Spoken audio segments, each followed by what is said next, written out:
पाणी आणि वीज कनेक्शनप्रमाणे आता पीएनजी कनेक्शनही मिळणार आहे। आज रात्री उशिरापर्यंत या संदर्भात केंद्र सरकार निर्णय जारी करण्याची शक्यता आहे। पाणी कनेक्शन आणि वीज कनेक्शन देण्यासाठी ज्या अटी आणि नियम आहेत त्याचप्रमाणे पीएनजी कनेक्शन देण्याचा निर्णय घेण्यात येणार आहे। आखाती देशातल्या युद्धामुळे एलपीजी गॅसचा मोठा तुटवडा जाणवतोय। यावर उपाय म्हणून आता सरकार पीएनजी उत्पादनात वाढ करणार आहे। सध्या 9 लाख मेट्रिक टन पीएनजी तयार होतो आणि आता यानंतर 11 लाख मेट्रिक टन एवढी क्षमता वाढवण्यासंदर्भात भर देण्यात येणार आहे। राज्य सरकारने सर्व महापालिका आणि नगरपालिकांना पीएनजी कनेक्शन देण्यासाठीच्या अटी शिथिल करण्याचे आदेश दिले आहेत। एलपीजीचा भार कमी करण्यासाठी पीएनजीची जोडणी सुरू असल्याचं स्पष्टीकरण मुख्यमंत्री फडणवीसांनी दिलं आहे। पाहूया। गॅस हा लोकांपर्यंत पोहोचवण्याचा आपला प्रयत्न आहे।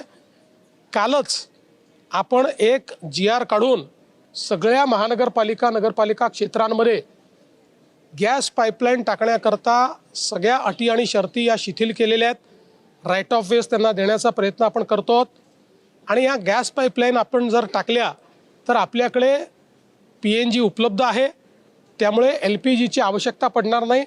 शहरांवरचा एलपीजीचा लोड जर आपण कमी केला तर भविष्यात अशा पद्धतीच्या ज्या काही सिच्युएशन्स उभ्या होतात त्याच्यामध्ये देखील आपल्याला कुठली अडचण येणार नाही। एबीपी माझा, उघडा डोळे बघा नीट।